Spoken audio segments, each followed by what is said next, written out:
but we only stayed 2 months, and there's a reason for it. As in the beginning, we had a normal mission. The main mission was to show presence in the country.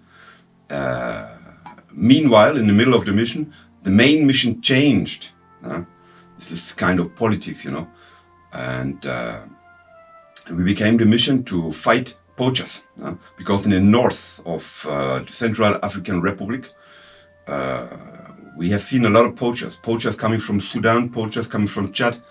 They are very heavily armed with weapons, with Toyotas, even on horseback, and they were hunting elephants and rhinoceros for ivory, you know, and suddenly our mission was to hunt poachers, right? And I will describe 2 scenes I testimonied myself, and I think that the 2 scenes lead to the fact to say to the politicians that, yeah, you must leave our country, it's better for you, you know. And the first scene was, we have been in close to Awakaba. Awakaba is in the north, it's close to the frontier to Chad. And one day, my platoon leader was Adjutant Conta. He was, of course, a guy coming from Corsica, a tough platoon leader. He said he came from a reconnaissance mission back to our bivouac, and then he say, "Rassemblement, come together, everybody." So we came together, everybody, and he went through our ranks and like this, you, and then he stood in front of me. He said nothing. Then he goes to the next one, you, come on, sit up, ready for mission. We are leaving in 10 minutes. And what they did, they took all the weapons. They took a petite musette. Petite musette is a backpack, it's a small rucksack. And within the rucksack, only ammunitions, water, and combat rations, you know, MREs. They took a lot of ammunition. And you know how I felt when I was not chosen to be part of the next intervention, because he only took old caporals, old premier classes and caporachers who already has been in operations. You know, maybe he meant the toughest guy. He chose the toughest guy to come with him to conduct an operation against poachers. And I was very sad because, you know, I trained very hard, and all what we wanted, we legionnaires, is not to train, it's also to show our skills in operation. You know, I was mentally destroyed, and I saw them leaving, sitting in the back of Veleras and Dodges to their mission. 1 hour later, we heard from the north direction heavy gunfires. It lasted about 20 minutes, and then was silent. And in the middle of the night, our boys came back. They had closed faces. They didn't speak. And I think they have been briefed to say nothing, because we other legionnaire who stays in the bivouac, we never knew what happened in this night. Never. This was very strange. Very strange. So, this is coffee, and when my pot is empty, I stop talking.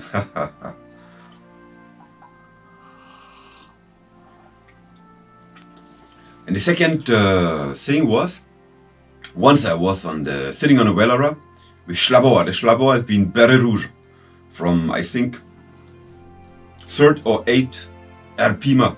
These are paratroopers of the regular army of France. And they have been Funker.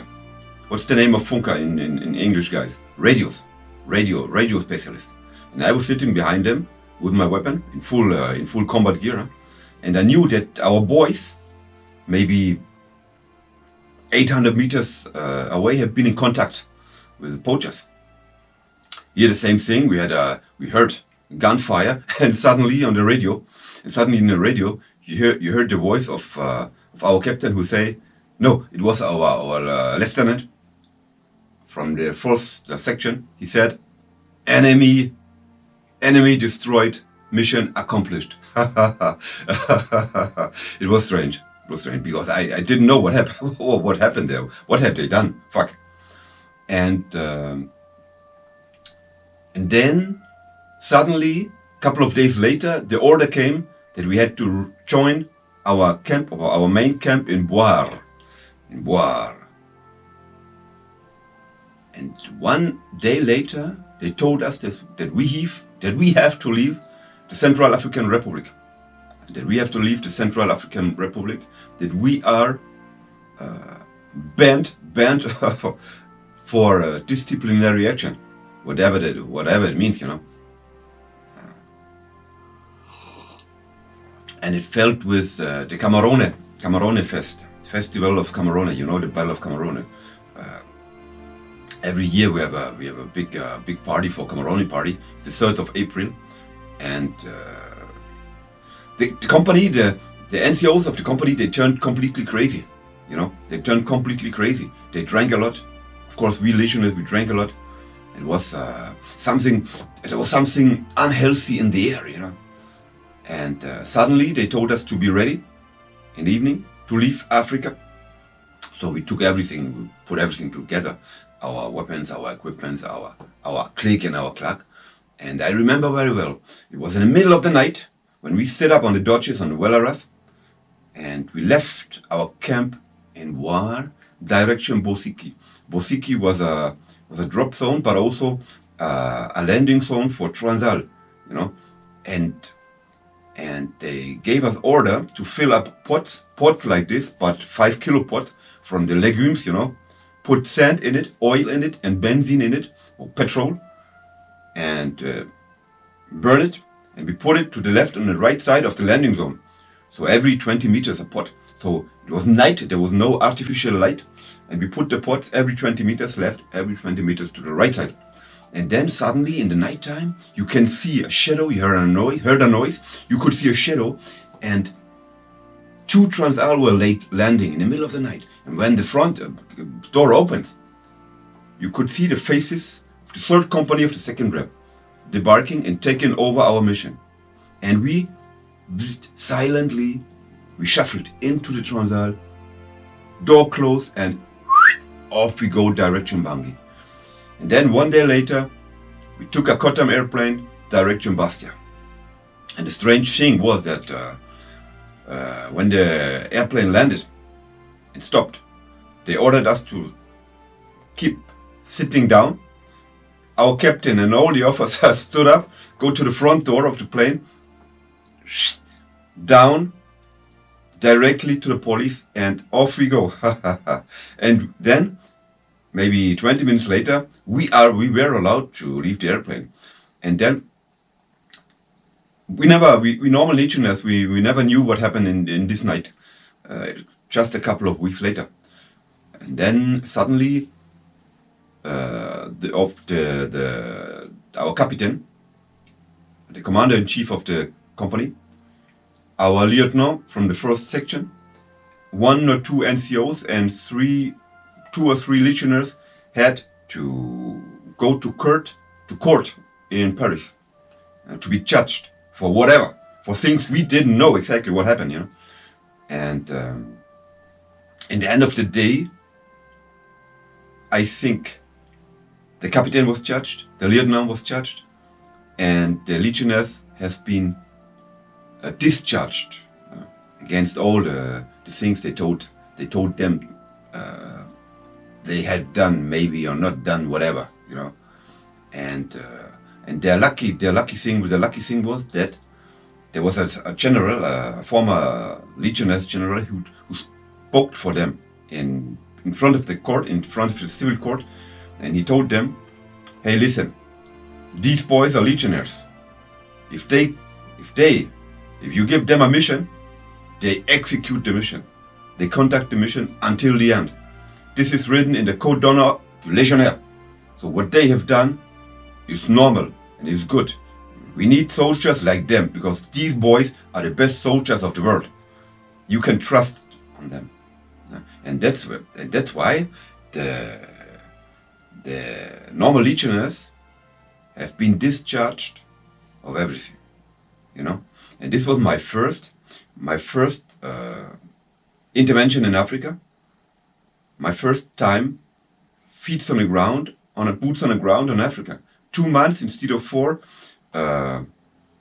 flown out for disciplinary reason, and yeah, that's it.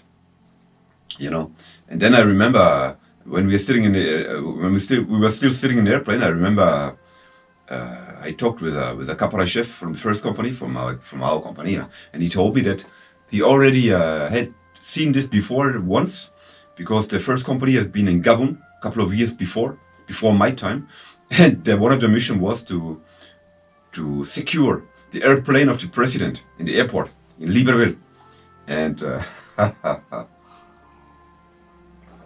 the airplane was open, and the legionnaires had the order to patrol around the airplane. It was a small aircraft, you know, of the president.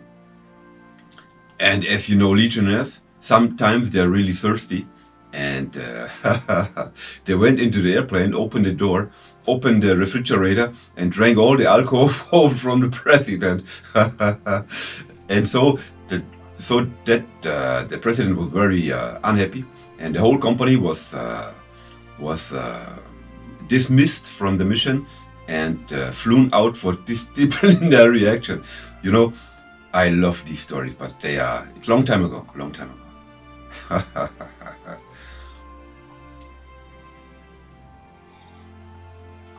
So this was it for my first time Africa, and I promise you that other parts will follow. And if there's somebody outside who don't know who I am, so my name, I will introduce myself one more time. My name is Thomas Gast, and I spent 17 years in the French Foreign Legion, 2 years in French Guiana, and 15 years in the 2nd Rep, 2e Régiment étranger parachutiste. In my latest occupation, I was platoon leader in the 1st company of the regiment, and I have written some books about the French Foreign Legion. And now I'm just a normal civilian guy, finished with all these adventures. But my aim is to give you all the information you need, maybe to join yourself the French Foreign Legion, or if you're interested in history about the French Foreign Legion. So I will give you some stories, some true stories, some real stories we lived within the French Foreign Legion, and that's it. Cheers.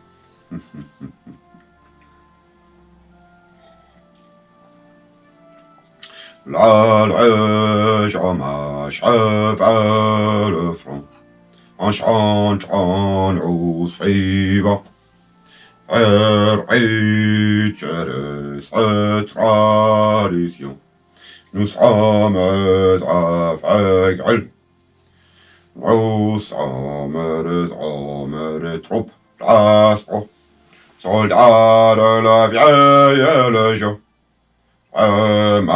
brandissons nos drapeaux, en vainquant nous défilerons. Nous n'avons pas seulement 2 âmes, le diable marche avec nous, car nos ennemis de la Légion se battent là-bas, nous emboîtons le pas. Finish.